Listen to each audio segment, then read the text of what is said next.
Hello everyone, and welcome to another episode of Crafty Beer Reviews. Today, I will be reviewing Hoof-Hearted Everybody Wants Some Nelson Sauvin. This is a part of their brand new single hop double IPA series.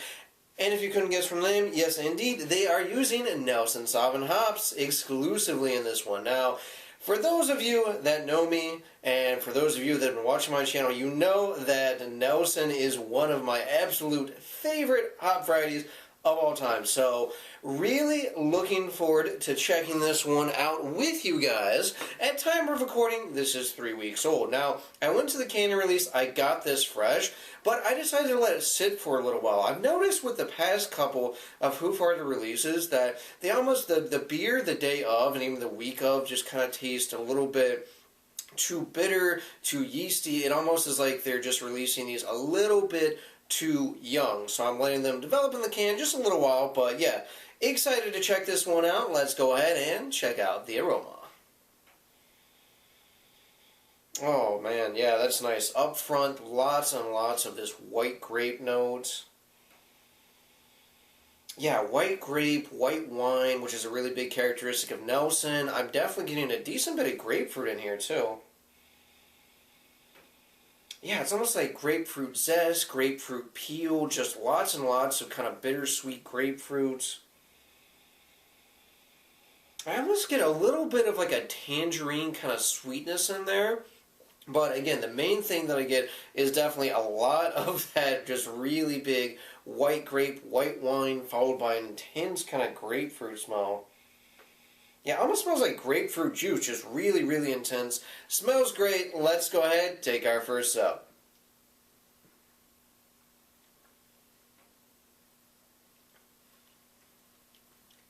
Oh yeah, yeah.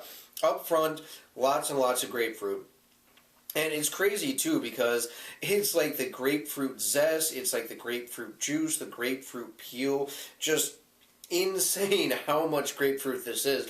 And it's a lot of that kind of ruby red, bittersweet type of grapefruit as well, which is really nice.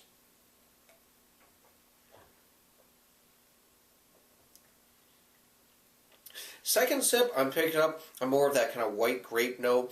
And it's really intense. It's like this very juicy white grape taste, almost like white grape juice.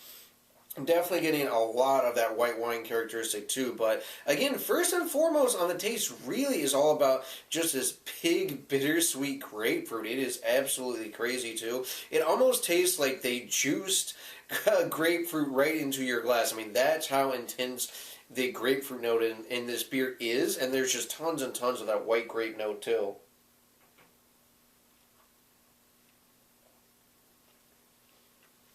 Definitely picking up on a little bit of that kind of tangerine sweetness that I smelled. It's not real strong, but on the back end as it lingers, it definitely has this kind of really rich, sweet orange, sweet tangerine kind of note just on the very back end there. But yeah, crazy drinkable as usual.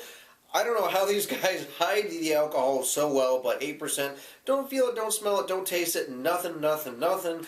If you're doing this one blind, you could say it was 5%, and nobody would know whatsoever making this for another dangerously easy drinking Hoof-Hearted beer. It's definitely got a medium body to it. Lighter side of medium, but medium bodied. The only thing that's throwing me off right now is there is actually a decent bit of bitterness on the back end. I mean, it dries it out quite a bit. It's very dry, and again, that also kind of ties back into the whole grapefruit juice kind of thing too, because when you're drinking it, you definitely have some of that sweetness, some of that tartness, and then some of that really just kind of, you know, dryness on the back end. And this has a lot of dryness. As a matter of fact, it almost has like a chalky kind of feel to it as well. A little bit of that yeasty quality that I was hoping would drop out, and it's a lot better than when it was like a day or two old. I mean, this was just so crazy with all these like yeasty notes and a lot of bitterness, and the bitterness is definitely tamed down, and I think that the yeast notes have definitely fallen off considerably. But that being said, I definitely still get a little bit of a yeastiness, some chalkiness too, but it's not over the top, it's not offensive, but it does make this for a much drier beer.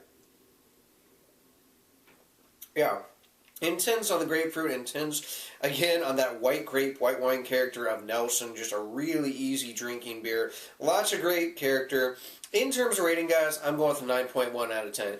If it wasn't for the chalkiness, if it wasn't for that kind of slight yeastiness that still is in the beer, I'd rate it higher. That being said, it is still a great beer. If you live in Ohio, it is well worth checking out. And if you don't live in Ohio, just trade for it. It's that easy. Alright guys, that does it for this beer review. Please remember to rate, comment, and subscribe. Hit that like button for me, and remember, I hope whatever you're doing involves good craft beer. See ya.